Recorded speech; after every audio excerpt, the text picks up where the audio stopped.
कभी खैमों कभी प्यासों कभी चादर को रोई हूँ। कभी खैमों कभी प्यासों कभी चादर को रोई हूँ।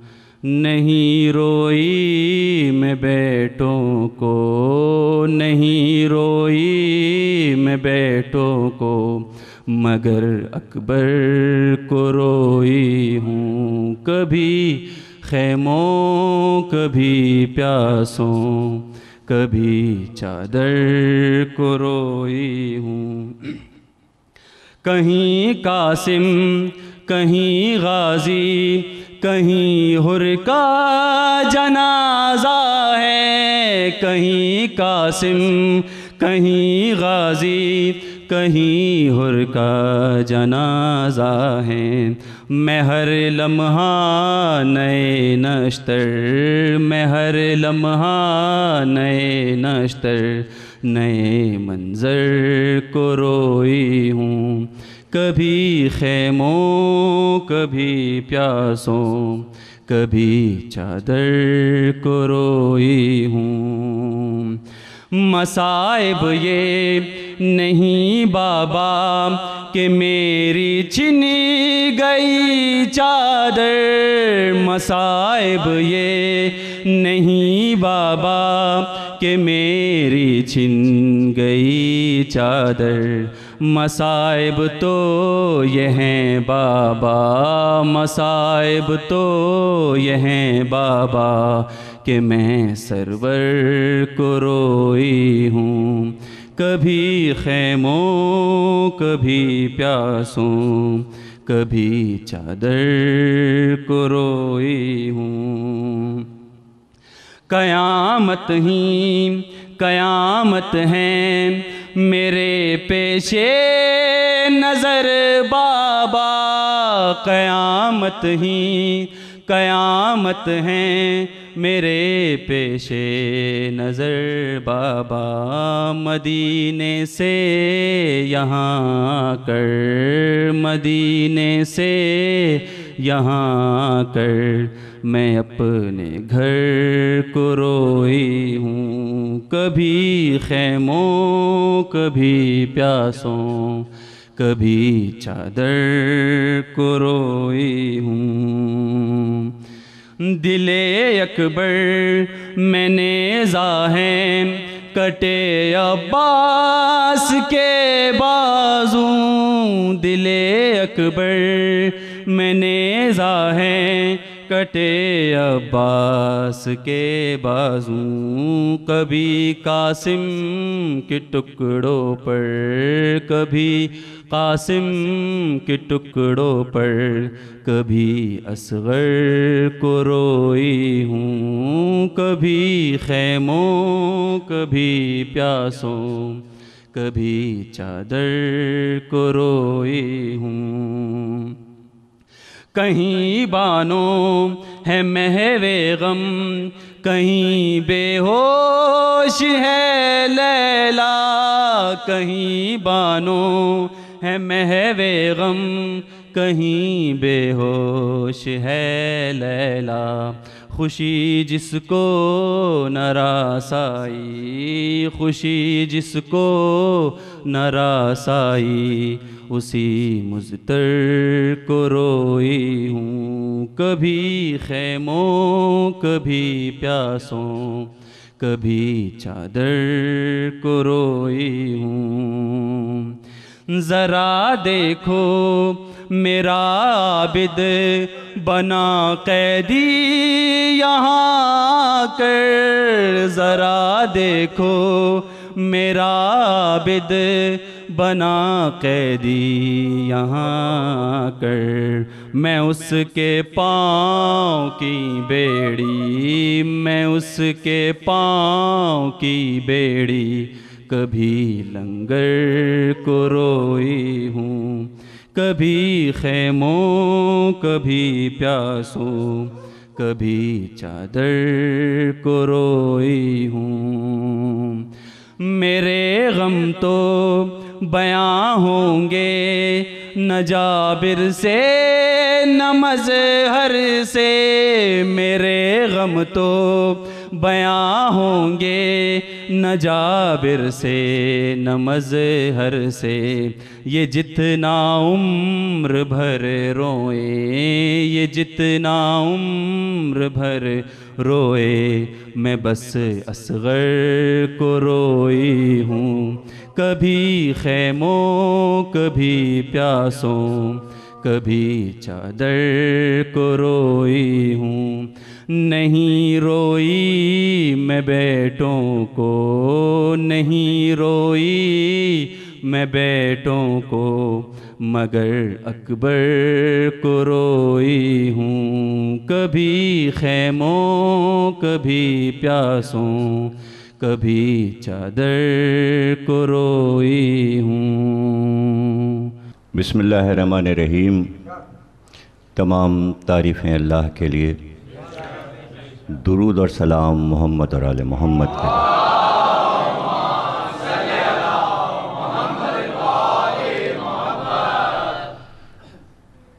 1433 हिजरी के अशरे मुहर्रम की चौथी तकरीर आप हजरात समात फरमा रहे हैं। मेट्रो वन टीवी की जानिब से यह अशरा मुनक़िद है और हम इन तकरीरों में मारिफत इलाही के मौजू पर गुफ्तगू कर रहे हैं।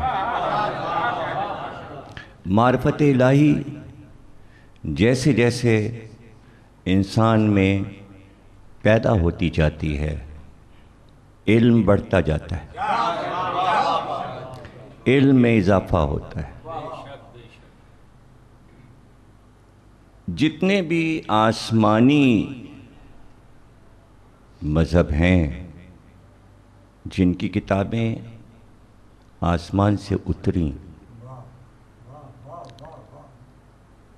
उसमें एक इस्लाम भी है और दुनिया के उससे पहले के जो मज़ाहिब हैं सबका मुतालिया कर जाइए तो आपके इल्म में ये बात आएगी कि इस्लाम ने सबसे ज़्यादा इल्म पर गुफ्तगू की है। कुरान ने सबसे ज़्यादा इल्म पे गुफ्तगू की है। पैगंबरों में सबसे ज़्यादा अक़वाल इल्म के मौजू पर सरकार दो आलम सल्लल्लाहु अलैहि वसल्लम के।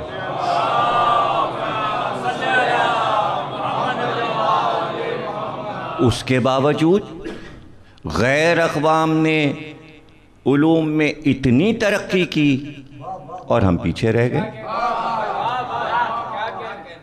ये बात सोचने समझने की है, गौर करने की है। जैसा कि मैं मुसलसल कह रहा हूँ कि वाजिबात बजा लाने हैं, इसलिए कि तस्लीम, सर झुकाना है, करना है, मानना है। लेकिन उसके बाद क्या है? क्या अपनी ज़िंदगी बस वहीं महदूद कर ली जाए? क्या उसी मंजिल पर मुसलमान रुक जाएं? नहीं, आगे की मंजिल है। सरकार दो आलम ने फरमाया इबादत तीन तरह की है। इबादत की तीन किस्में। एक, 5 वक्त की नमाज, इबादत बजा लाना। दूसरी किस्म है मज़ाहिर फितरत में मुशाहिदा, ताकि मार्फत इलाही में इजाफा हो। ये इबादत की दूसरी किस्म है। और तीसरी किस्म हुकूकुल इबाद, जितना अपना ख्याल रखते हो उतना ही दूसरों का भी ख्याल रखो। अपने पड़ोस में, अपनी कौम में, अपने महल्ले में, अपने ख़ानदान में, अपने जानने वालों में कौन ऐसा है कि जो ज़रूरतमंद है और तुम उस पर नज़र रखकर उसकी ज़रूरत को कामिल करते हो, ये भी इबादत है। अपने अयाल की परवरिश, रिज़्क़ हलाल, ये भी इबादत है। इस तरह सरकार ने दीन को सजा के दिया है, ना कि आप सारी जिंदगी मस्जिदों पर लड़ते रहें,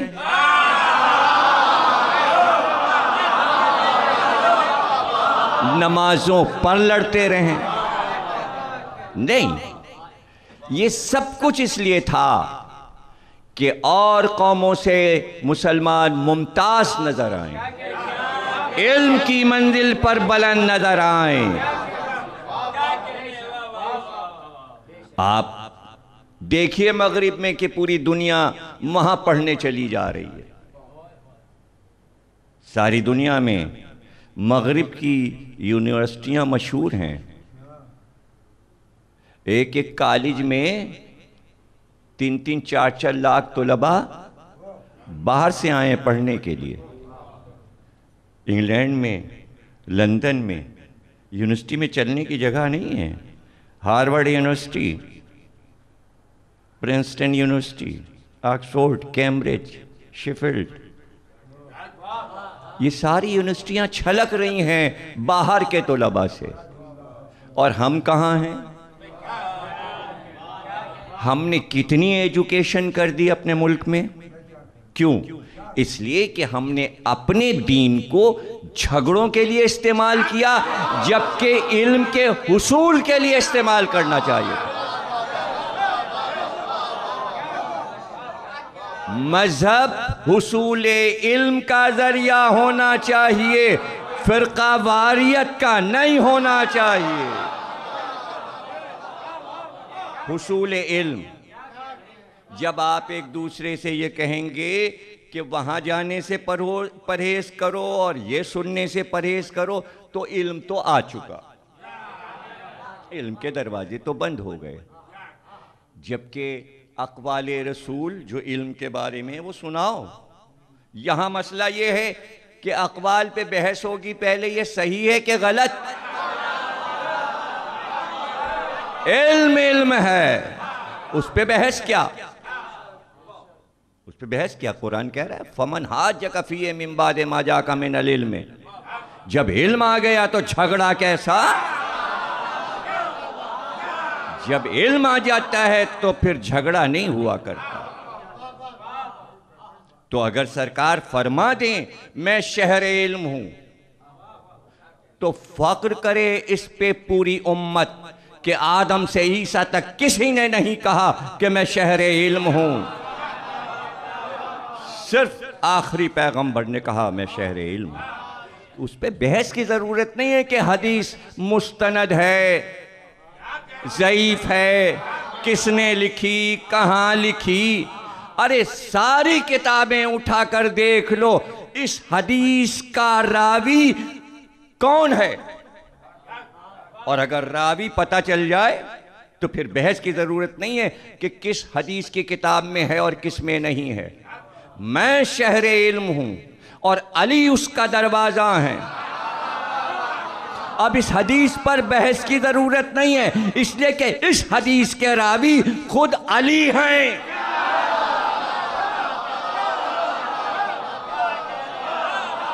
इस हदीस के रावी अली। पैगंबर ने कहा, अली ने बयान किया। नबी ने कहा, वली ने सुनाया। इससे सच्ची हदीस कौन सी हो सकती है? और इसलिए पूरी उम्मत इस हदीस को कबूल करे ताकि हम भी मगरिब के मुमालिक में जाकर ये बताएं कि नहीं, इल्म में हमारा मुल्क आगे है, इल्म में हमारा। जब आप इल्म की नाकदरी करेंगे तो इल्म कैसे आएगा? इल्म जरूरी है। और इल्म मैंने बता दिया कि सरकार ने मना नहीं किया मुशाहिदे का इल्म। मुशाहिदे के इल्म को ही साइंस का इल्म कहते हैं। यही है साइंस का इल्म।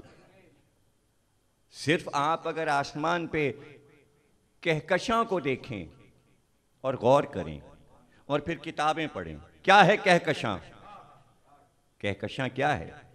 और फिर जब पढ़ते चले जाएंगे तो पता चलेगा, किसी ने कहा 1 खरब सितारे हैं एक कहकशां में, और कहकशां एक नहीं है। एक कहकशां हमें नजर आ रही है, ऐसी बहुत हैं, और एक कहकशां में 1 खरब सितारे हैं। किसी साइंसदान ने कहा 1 खरब से भी ज्यादा हैं, और एक एक सितारा हमारे सूरज से बड़ा है। और नाम इसका कहकशां क्यों है? ये फारसी का लफ्ज है, और ईरान ने ये लफ्ज अपने इल्म के जरिए दिया। ये सही लफ्ज है कहकशां, कहकशां, उससे बना कहकशां, कहकशां। काह कहते हैं फारसी में घास को, कशा कहते हैं घसीटने को, खींचने को। तो घास काट कर जो किसान घसीट कर पूरा गट्ठा ले जा रहा है, तो रास्ते में एक निशान बनता जाता है, और उस निशान में घास के छोटे छोटे जर्रे चमकते हैं, उसे कहते हैं कहकशां।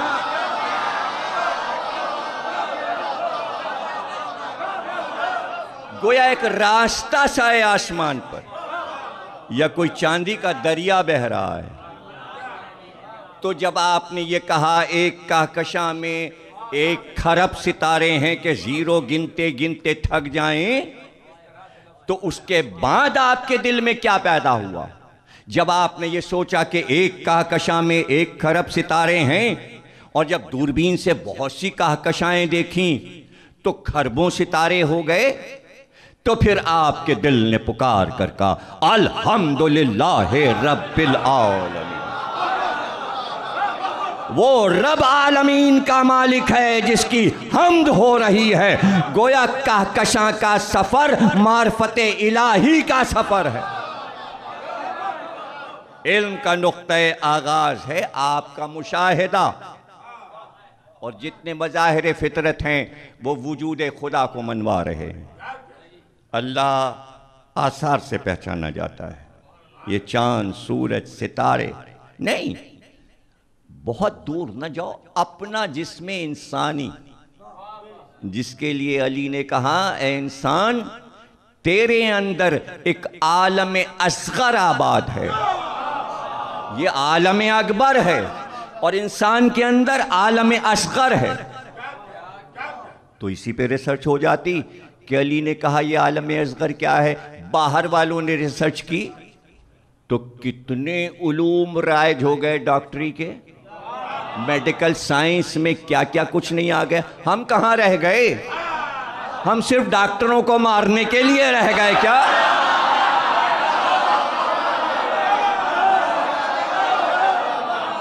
अरे वो डॉक्टर बनाए चले जाते हैं और हम मार मार के नहीं थक रहे। ये कैसी बात है? ये कौन से उलूम हैं? ये कौन से इल्म की तरक्की है? कुछ तो सोचेंगे इंसान, पाकिस्तान के बसने वाले। हम तो अपने मुल्क की बात करते हैं कि इस मुल्क की तरक्की क्यों रुक रही है। तो जितने भी शोबे हैं सब पे नज़र डालकर कुछ तो कोशिश करे। हमें किसी की कोशिश पे शक नहीं है। वो सियासतदान हो, वो दानिश्वर हो, वो आलिम हो, वो मुज्तहिद हो, वो किसी मसलक से ताल्लुक़ रखता हो, हर एक पाकिस्तान की भलाई सोच रहे हैं और सब ये चाहते हैं कि कोई ना कोई इनकलाब आएगा और पाकिस्तान में सुधार पैदा हो जाएगा और यहाँ के आवाम खुशहाल हो जाएंगे। तो माशी इनकलाब भी हो सकता है, वो भी परेशानी है। ज़रई इनकलाब भी हो सकता है, इसलिए कि अनाज की भी परेशानी है और दीगर मसाइल हैं। जितने भी मसाइल हैं, उलूम के मसाइल हैं, एजुकेशन का इनकलाब है। अरे सारे इनकलाब आ जाएं। जिस मुल्क में भी आया वो मुल्क आज आसमान पे पहुंच गया। फ्रांस हो या चाइना हो, तो एक दिन हमारे इनकलाब का मतलब ये नहीं है कि लाशें बिछ जाएं, गले काटे जाएं। इनकलाब का मतलब ये कि एकदम से ऐसा मोजिज़ा हो कि हर जवान उलूम में इतना आगे नजर आए कि मगरिब पीछे रह जाए। हम अपने शऊर को बुलंद करे। तो अली ने कहा पहले अपने को तो पहचान, मार्फत इलाही जब पैदा होगी, जब तू अपने को पहचानेगा। ये तेरा जिस्म सिर्फ वजूद खुदा के लिए काफ़ी है। यही गौर कर, ये आँखों का नूर, ये कानों की समात, ये तेरा चेहरा, ये तेरे हाथ, ये तेरे पैर, ये तेरी नसें, बारीक बारीक नसें, ये खून का रगों में दौड़ना, ये सांस लेना, एक एक चीज़ को देखता जा और फिर मार्फत इलाही हासिल करता जा, हासिल करता जा। और कोई चीज़ दुनिया में ऐसी नहीं है कि जिस पे आप नज़र डालें और आपको इल्म ना मिले, और इल्म के साथ आपको मार्फत इलाही ना मिले। ये मोहलत मिली थी तारीख़ इस्लाम में हज़रत इमाम जाफ़र सादिक़ सल्लल्लाहु सलाम अलैह।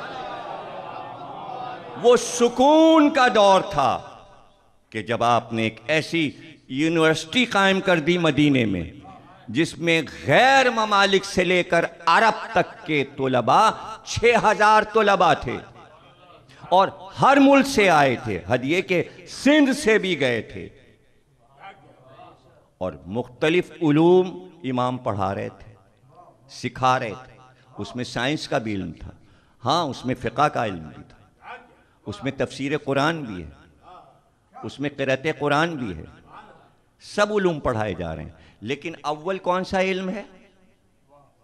सरे फेरिस्त इमाम ने कौन सा इल्म रखा? तौहीद। यानी ये सबके लिए लाजमी था कि मार्फत इलाही सब हासिल करेंगे, भले वो कोई भी इल्म पढ़ रहे हो। अब वो जो सिंध का गया है, वो तो जाहिर है कि हिंदू मजहब से गया है ना, वो तो अब दायरा इस्लाम में दाखिल हुआ होगा, लेकिन अभी वो जब भगवान करता करता, ईश्वर करता करता पहुंचा है मदीने तक, तो अल्लाह समझने में देर लगेगी ना।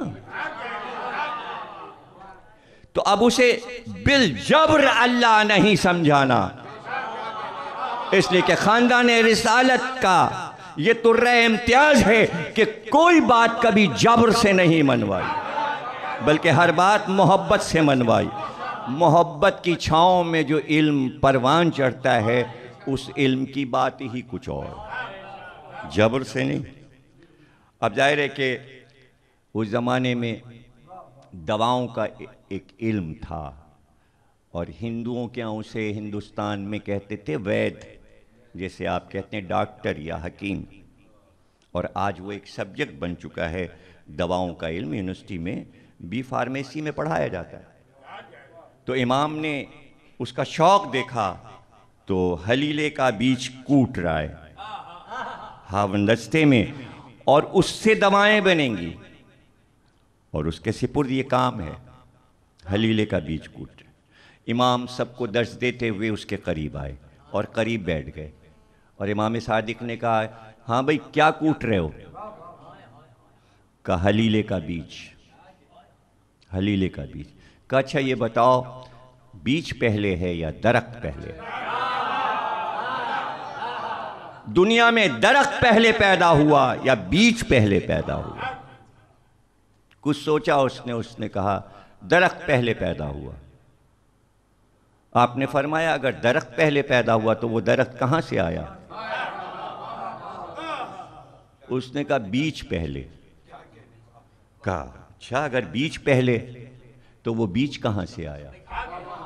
किसी दरख्त से तो आया हो। अब कभी वो कहता है बीज पहले और कभी कहता है दरख्त पहले, तकरार है, और उस तकरार से इमाम को उलझन नहीं है, इसलिए कि उसका सफर मार्फत इलाही की तरफ है। अभी उसको नहीं पता, इमाम को मालूम है कि ये किस जादे पे जा रहा है, ये किस कहकशां पे चल रहा है। कभी कहता है बीज पहले, कभी कहता है दरख्त पहले, बार बार तकरार कर रहा है। इमाम ने कहा कहीं तो रुकेगा, फैसला तो कर, क्या पहले का सोच, और सोच कर बता आखिरी बार पहले क्या चीज दुनिया में आई, बीज या दरख्त? काफी देर सोचता रहा और फिर कहा हुजूर बीज पहले। कहा अपनी बात पर कायम है? कहाँ कायम? कहा तो बता वो बीज कहाँ से आया।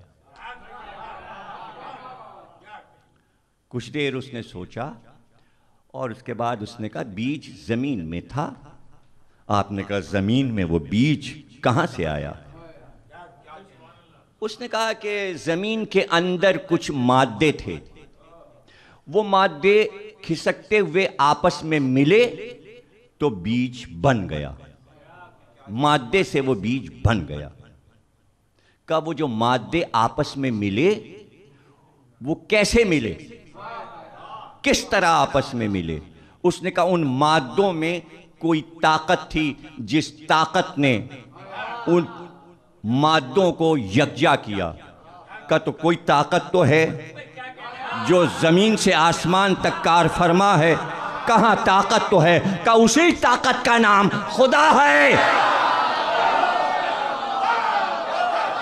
वो जो फितरत और कायनात में कार फरमा है ताकत, उसी ताकत का नाम खुदा है।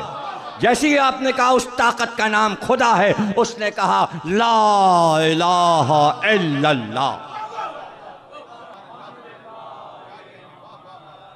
देखिए ये वो यूनिवर्सिटी है मदीने की, मैंने उस जगह की ज़ियारत की है। जब मैं हज पे गया तो ख़ास तौर से मदीने का वो मकान देखने गया कि जहाँ ये दर्स होता था और इमाम सादिक तुलबा को उलूम पढ़ाते थे। वो जगह मैंने देखी, वो अभी बनी हुई है, जगह मौजूद है वो मकान मदीने में। और क्या फ़ज़ा है वहाँ की, और क्या सुकून है। वहाँ आबादी नहीं है, वहाँ शहर नहीं आबाद। यूनिवर्सिटीज़ ऐसी जगह बनाई जाती हैं जहाँ शहर ना हो, ताकि पुरसुकून माहौल में तुलबा सिर्फ तवज्जो अपने इल्म पर रखें। ये आज की बातें नहीं हैं कि गैर मुल्कों ने इसी तरह अपनी एजुकेशन को परवान चढ़ाया। ये सब आइम्मा कर गए, ये सब सिखा गए, बता गए। हमने कितना लिया, हमने कितना सीखा, कितनी मार्फत हासिल की, ये हम पर है। दीन में खामी नहीं है, हासिल करने वालों में खामी है, हासिल करने वालों में खामी है। तो इमाम सवाल में ही जवाब देते हैं। और मैंने कहा ना कि हर इमाम का मरकजी नुक्ता जो है वो तौहीद है। जो खुदा को नहीं मानते दहरिए हो गए थे, इनकार कर रहे थे, और वो बहस करने आते थे, और वो चाहते थे कि वजूद खुदा पे इमाम दलील दे दें। आपने कहा क्या काम करता है? कहा मैं माल ले जाता हूँ कश्तियों पे। वजूद खुदा से इनकार कर रहा है। का कभी ऐसा हुआ कि समंदर में तेरी कश्ती चलती है और तूफ़ान आ जाता है और कश्ती टूट जाती है? का ऐसा हुआ, ऐसा हुआ है। का जब ऐसा हुआ था तो तू कैसे बचा था जब तेरी कश्ती टूट गई? का लकड़ी का एक तख्ता बचा था, मैं उससे लिपटा हुआ था, जिसने मुझे साहिल पर पहुंचा दिया। का जब वो तख्ता 20 समंदर में बह रहा था तो तुझे क्या उम्मीद थी कि तू बच जाएगा या गर्क हो जाएगा?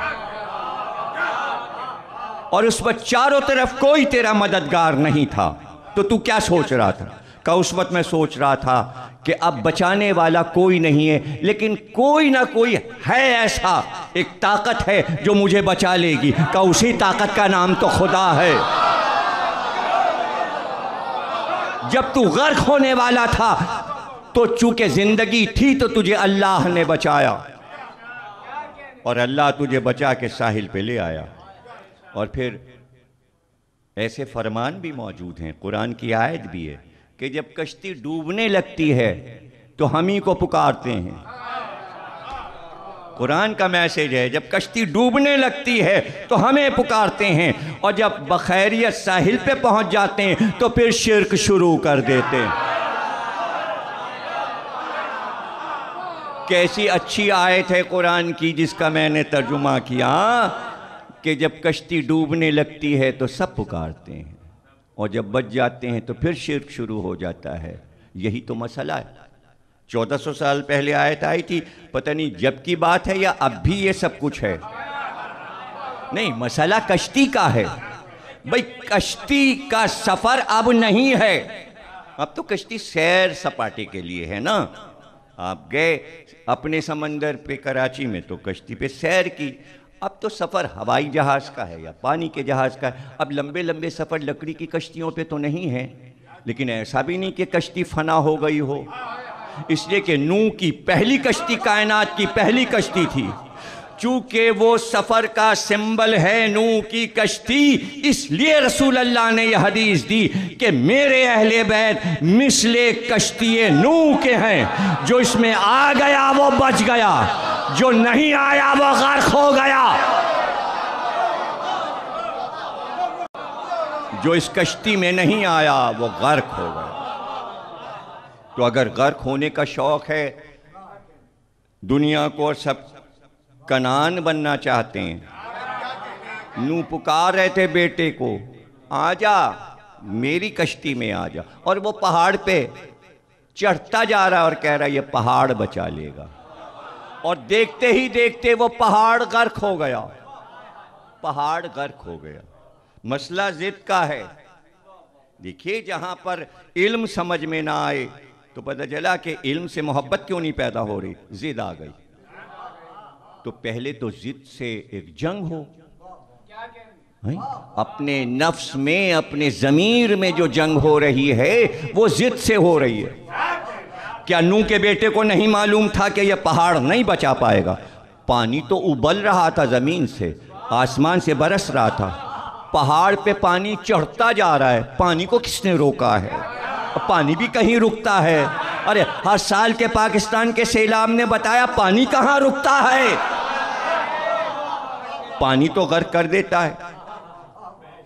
अच्छा, जब पानी गर्क करता है तो आप कसम खा के बताइए कि जब पानी बहुत आ जाता है तो फिर इंसानों को मदद की ज़रूरत होती है ना। तो फिर पुकार होती है कि नहीं, अपने अवाम से भी उनकी मदद कीजिए, बाहर वालों से भी उनकी मदद कीजिए। तो पानी जब आता है तो मदद दरकार होती है। ये बात अल्लाह को मालूम था कि तूफान नूह का सैलाब आएगा तो मदद दरकार होगी, इसलिए कश्ती पहले दी। तो नूह ने कहा इस वक्त कोई चीज़ मदद नहीं करेगी, सिर्फ कश्ती करेगी। कश्ती मदद करेगी, सारी ज़मीन गर्क हो जाएगी, आ जा।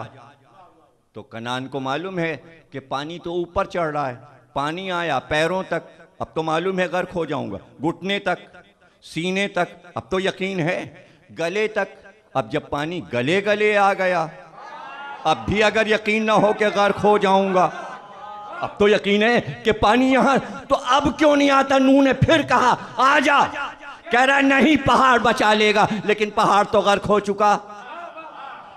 पता चला अब नहीं जाना चाहता, इसलिए कि जिद आ गई। किससे? कश्ती से। तो जो शय बचाने वाली हो, अगर मुसलमानों को उसी से जिद हो जाए, नहीं नहीं,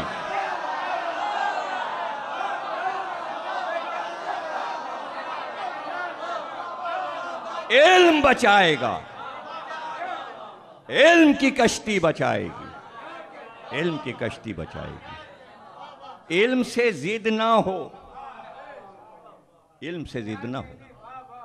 क्या इसमें किसी भी तारीख की किताब में ये कोई इख्तिलाफ है कि आले मोहम्मद इल्म थे? वही इल्म थे, इसमें कोई इख्तिलाफ नहीं है कि इल्म का सरचश्मा थे, इल्म का मंबा थे पंजतन पाक। हुसैन उसी पंजतन का एक हिस्सा थे। तो हुसैन जो घर से निकले हैं, क्या हैं हुसैन? आप उन्हें तारीख के आईने में देख रहे हैं, आप उन्हें मादी दुनिया में देखना चाहते हैं कि क्या वो हुकूमत बनाएंगे या नहीं बनाएंगे। नहीं, हुसैन को हुकूमत नहीं बनानी थी, इल्म की करबला बनानी थी, इल्म की करबला बनानी। जहां इल्म से रग़बत हो, और इल्म से रग़बत होगी तो मार्फत इलाही का हुसूल होगा। मार्फत इलाही का हुसूल होगा। हुसैन क्यों निकले? किसी एक रुकने इस्लामी को लेके आपको ये इसलिए निकले नहीं, कुल दीन अलग ना कीजिए कोई चीज। नमाज बचाने निकले, हाँ सही। रोजा बचाने निकले, हाँ सही। हज बचाने निकले, हाँ सही। ज़कात बचाने निकले, हाँ सही। कहिए तौहीद को बचाने, नबूवत को बचाने। भाई कुल दीन जो आप कह रहे हैं ला इलाहा इल्लल्लाह में है, कुल दीन। ये कहां ख्वाजा मोइनुद्दीन चिश्ती ने कहा बिनाए अस्सलात हुसैन, बिनाए ला इलाहा हस्त हुसैन। किसी रुकन का नाम कहां लिया? उन्होंने कहा दी हस्त हुसैन, दी पना हस्त हुसैन। पूरे दीन को पनाह दी हुसैन ने अपने इल्म की छांव में। हुसैन का इक़दाम इल्म के साथ था, इल्म के साथ था। अगर आप इस नज़रिए से मुतालिया कर रहे हैं तो क्या कहना, सुभान अल्लाह, माशाअल्लाह, वाह वाह। और अगर तारीख़ी मसाइल के उलझावों में मुतालिया कर रहे हैं तो तारीख़ कभी सुलझावा नहीं देती। एक रास्ता है मार्फत इलाही का। ये घराना आया ही इसलिए था कि अपने रब को पहचानवाए। उनके सजदे, उनकी इबादतें, उनकी मार्फत, उनके हज, 25 हज हुसैन ने प्यादा किए। पैदल चले हैं, सवारी पे नहीं गए खाने काबा।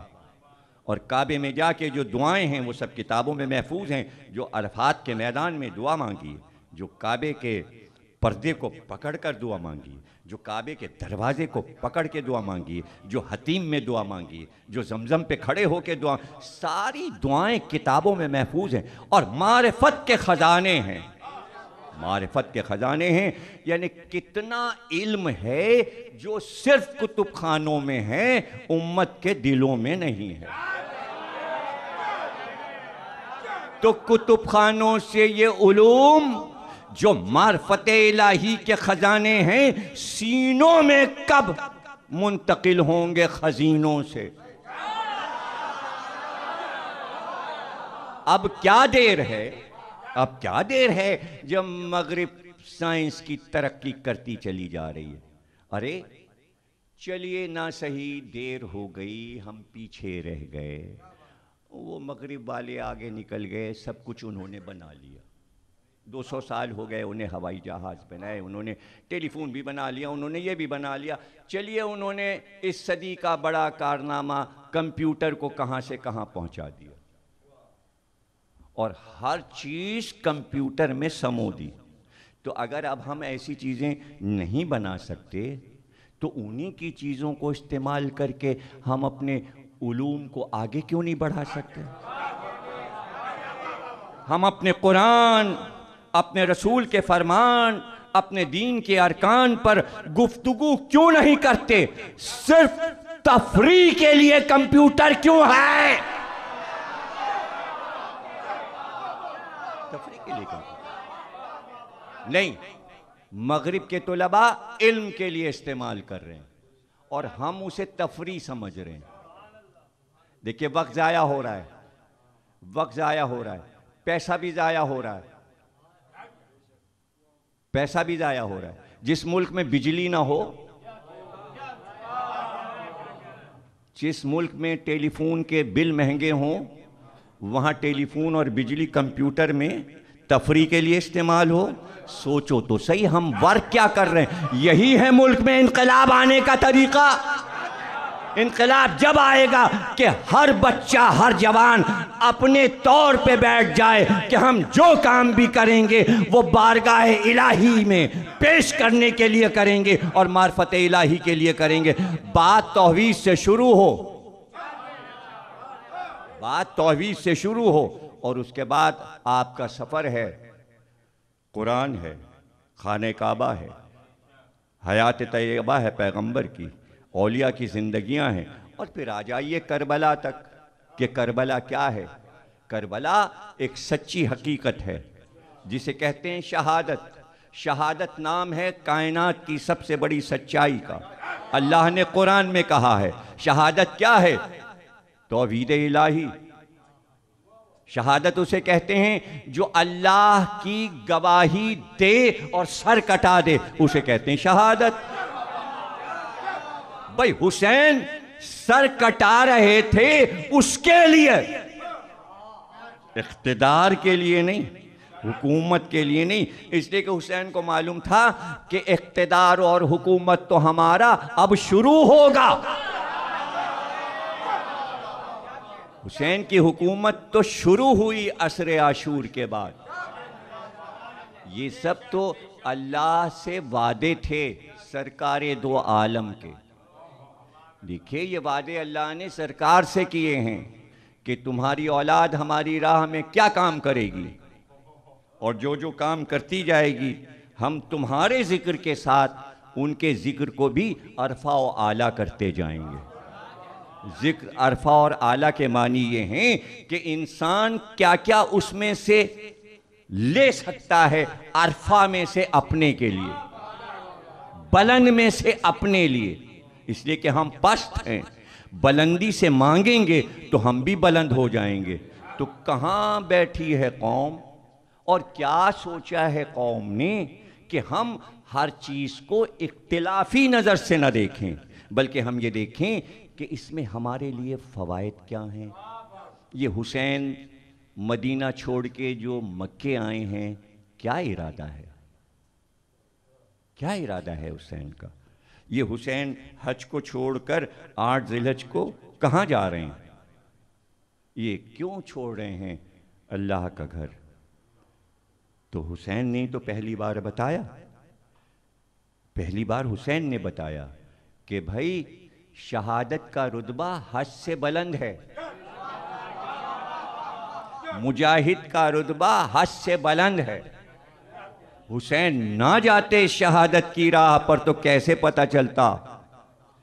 तो क्यों जा रहे हैं भाई? काबे को छोड़ के? का छोड़ के जाना जरूरी है। अगर आज हम छोड़ के जाएंगे तब रूए जमीन पर इसका तहफ्फुज होगा। गोया एक हिसार खींच दिया हुसैन ने कि इसका तहफ्फुज हमारी शहादत से जुड़ा हुआ है। और फिर ऐसा ही हुआ कि रूए ज़मीन पर 2 नूर चमक कर अर्श तक जाते हैं। ये काबे का नूर है, ये रोज़ा हुसैन का नूर है। और 2 नूर ये बता रहे हैं कि इस नूर ने इस नूर को बरकरार रखने के लिए पूरा घर कटवा दिया। देखिए मार्फत से सोचना है। अगर इख्तिलाफी और तनकीदी नज़र से तो दुनिया में कौन सी चीज़ है जिस पे तनकीद नहीं हो सकती? लेकिन हम तनकीद के लिए नहीं पैदा हुए, और तनकीद के कुछ उसूल हैं। अगर वो उसूल हैं और जानता है कोई तो तनकीद करे, वरना आप इल्म में से उतना ले लीजिए जो आपके लिए कारामद हो, जो आपके काम का हो।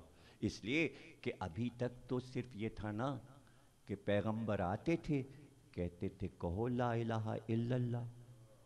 वो पैगंबरों की सीरत देखते थे अवाम, भाई बड़े अजीम लोग हैं, बड़े लोग हैं, ये कह रहे हैं, ये झूठ बोलते नहीं, ये सच कहते हैं, तो सब अल्लाह को मान लेते थे। लेकिन अजीब बात थी, पूरा कुरान पढ़ लीजिए, तारीख पढ़ लीजिए, अंबिया की तारीख पढ़ लीजिए, क़सस पढ़ लीजिए।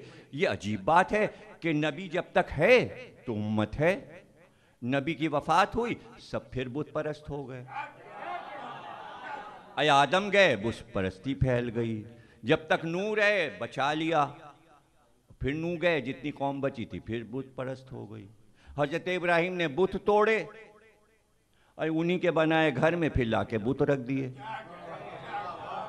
जब तक जनाब याकूब, जनाब यूसुफ, हज़रत मूसा, हज़रत ईसा, जनाब ज़करिया, जनाब यहिया जब तक रहे फरमाते रहे शिर्क है, बुत परस्ती हराम है।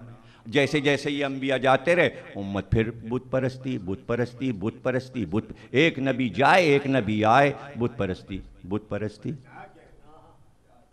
सरकार आखिरी नबी हैं, ऐसा इंतज़ाम करके जाना है कि अब उम्मत कभी शिर्क ना करे। जरा से भी शिर्क ना करे उम्मत। आखिरी उम्मत को बचाना है, इसलिए औलाद को छोड़ा कि मेरे बाद कौन है जो इन्हें चश्मदीद यकीन दिलाए कि अल्लाह है। अभी तसव्वुर में सबने अल्लाह को माना था, हुसैन आगे बढ़े का अल्लाह है, जभी तो गला कटवा रहा।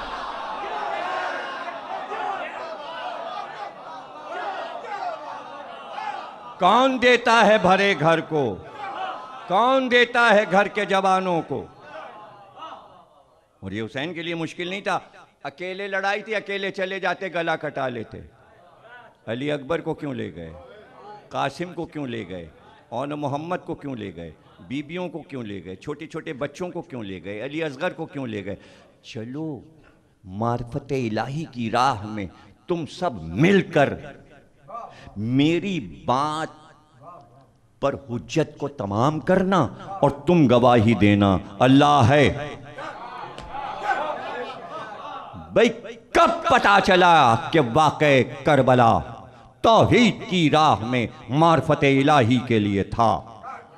आज कयामत आ जाती है, कोई वाक़या होता है, लोग खुदकुशी कर लेते हैं, खाने को नहीं है, पता चला हराम की तरफ चले जाते हैं। जब मुसीबत आती है तो बच्चों को बेच देते हैं, भाई खिलाने के लिए नहीं, बच्चे बेच दो, दरिया में फेंक दो, रावी नदी में फेंक दो, सिंध के दरिया में डाल दो।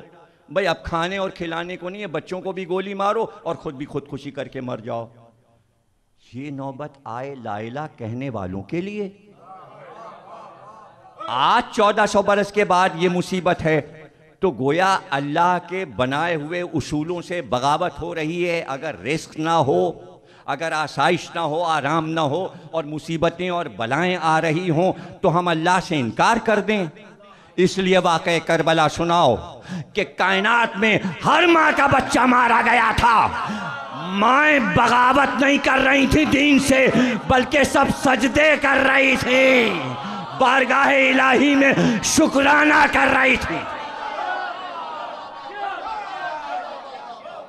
शुक्राना सबके खुतबे सुनो, परवरदिगार तेरा शुक्र है कि तूने ये मुसीबतें हमारे लिए मुक़द्दर की।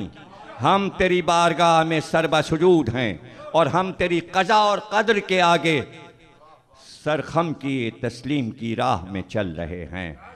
वजूदे खुदा की दलील है हुसैन का पूरा लश्कर, पूरा घराना, असाबो अंसार, बच्चा बच्चा मार्फते इलाही की मजबूत दलील है, मजबूत दलील। इसलिए आए थे करबला। देखिए तारीख कहती है कूफे जा रहे थे, अभी जा रहे होंगे, बुलाया था कूफे वालों ने, लेकिन ये रुख हुसैन का जो है ये कूफे की तरफ नहीं है। पूरा रास्ता देखते हुए चले जाइए, पूरे रास्ते को पढ़ते हुए चले जाइए। रुख क्या है, जो मंजिलें अब आ रही हैं, ये सफ़र किस तरफ है कि जहाँ पे सफ़र रुकता है वादी नैनवा है। वादी नैनवा में दाखिल हो गए, हुसैन दाखिल हो गए और उसके बाद का अब्बास यहाँ जो ज़िम्मेदार और किसान हैं उनको बुलाओ, उनसे पूछो इस जगह का क्या नाम है। लोग आने लगे, जब उन्हें पता चला फर्जंदे रसूल आया है तो वो आने लगे। एक एक से पूछा जा रहा है इस सरजमीन का क्या नाम है। कोई कहता है इसका नाम शत्ते फुरात है, कोई कहता है इसका नाम गाजरिया है, कोई कहता है इसका नाम मारिया। और हुसैन पूछते जाते हैं और कोई नाम, इसका नाम नैनवा है, और कोई नाम। एक ने आगे बढ़कर कहा इसका नाम करबला है। बस जैसे ही हुसैन ने सुना कि इस सरजमीन का नाम करबला है, कहा अब्बास सवारियों को बिठा दो, उतारो, हमारी क़याम की जगह आ गई। हम इस ज़मीन के लिए खल्क़ हुए, ये ज़मीन हमारे लिए खल्क़ हुई। ये सारे इरशादात क्या बता रहे हैं, हुसैन का सफ़र किस लिए है, बारगाह इलाही में मार्फत इलाही के लिए। हम इस ज़मीन के लिए बने, ये ज़मीन हमारे लिए बनी। और अभी तो नाकों पर से सवारियों को उतारा भी नहीं गया था, तो फुरात का किनारा था, जिधर से हुसैन दाखिल हुए, नक्शा आज तक करबला में मौजूद है। फुरात के किनारे वो जगह भी बनी है जिधर से हुसैन करबला में दाखिल हुए। बाब सिदरा की तरफ, जो बाब सिदरा है हुसैन के रोज़े का, वही सड़क जो आ रही है मकाम इमाम ज़माना तक, उधर से हुसैन करबला में दाखिल हुए, बाग़ इमाम जाफ़र सादिक़ से दाखिल हुए और करबला में आ गए हैं। फुरात का किनारा है कि लश्कर की आमद हुई और कहा गया ये हुक्म है कि हुसैन को फुरात के किनारे न ठहरने देना। यहाँ सरदार लश्कर ठहरेगा जो कूफे से आने वाला है। तो अब्बास को जलाल आ गया, तो हुसैन ने भाई को प्यार से गले लगा के कहा, क्या हम इस पानी के लिए लड़ेंगे? रसूल के घर आने वाले पानी के लिए नहीं लड़ा करते, हम तो पानी पिला देते हैं प्यासों को, हम किसी से पानी छीनते नहीं। अगर यही दरिया पे रहना चाहते हैं तो यही रहें, यही रहें दरिया। अब्बास हम ज़रा दूर हट के खैमे लगा लें। तो दरिया से दूर चटियल मैदान में खैमे लग रहे हैं और कनातें लग रही हैं, बीबियों को उतारा जा रहा है। उसी तरह इंतज़ाम है, अब्बास व अली अकबर मौजूद हैं, पर्दों में कनातों में शहज़ादियों को ख़याम में पहुंचा दिया गया। और वो मजमा है कि चारों तरफ की बस्तियों, देहातों और करियों के लोग सिर्फ हुसैन की ज़ियारत को आ गए। तो उसमें कबीले बनी असद के लोग भी आ गए। तो हुसैन ने देख कर उन्हें कहा कि भाई हम चंद दिन यहाँ क़याम करेंगे, बस 8 दिन हम यहाँ रहेंगे और फिर यहाँ एक नई बस्ती बस जाएगी। हम ना रहेंगे लेकिन हम यहाँ एक बस्ती बसा देंगे। तो जब आज के इस महीने की 10 तारीख आएगी तो उसकी शाम को यहाँ बहुत सी लाशें पड़ी होंगी। तो बनी असद ख्याल रखना, बेगोर कफन वो लाशें होंगी। तुम तो अपने कबीले के शुरफा हो, अपने कबीले के शुरफा हो। और देखो हम वसीयत करते हैं, ये ज़मीन जो है तुम्हारी, इसकी हम ये कीमत देते हैं और फिर ये ज़मीन हम तुम्हें हिबा भी करते हैं। कीमत भी तुम्हारी और ज़मीन भी वापस तुम्हीं को, लेकिन इस शर्त के साथ कि जब कब्रें बन जाएं और मुसाफिर पूछते हुए आएं हुसैन की कब्र कहाँ है, तो उनको हमारी कब्र का रास्ता बता देना। और वो भूखे और प्यासे आएंगे हमारे ज़ायर, पहले उन्हें ठंडा पानी पिलाना और उनसे कहना ये पानी हुसैन के बच्चों को नहीं मिला। उन्हें खाना खिलाना, 3 दिन मेहमान रखना, ये वसीयतें कर रहे हैं। और उसके बाद देखा कि बहुत सी बुर्का पोश औरतें उस कबीले की आई हैं शहजादियों की ज़ियारत करने। तो उधर मुखातिब होकर ख्वातीन से कहा कि तुम्हारे मर्द अगर लश्करों से डर जाएं और हमारी लाशों पर ना आएं तो तुम पानी भरने तो रोज़ फुरात जाते ही हो, जब घर से निकलना तो हाथ में एक एक चादर ले लेना और मक्तल से गुजरते वक्त जब फुरात पे जाना तो एक एक चादर एक लाश पे डाल देना, इसलिए कि हम कफन नहीं पाएंगे, हमें कफन नहीं मिलेगा। और ये आखिरी जुमला तकरीर का सुन लो कि एक बार देखा छोटे छोटे बच्चे माँ बाप के साथ ज़ियारत के इश्तियाक में आ गए हैं, छोटे नन्हे बच्चे। एक बार उन बच्चों को मुखातिब किया, कहा बच्चों अगर तुम्हारे माँ बाप भी ना आए तो तुम खेलते हुए आना और एक एक मुट्ठी मिट्टी उठाकर लाशों पे डाल देना, इसलिए कि दफन करने वाला कोई ना।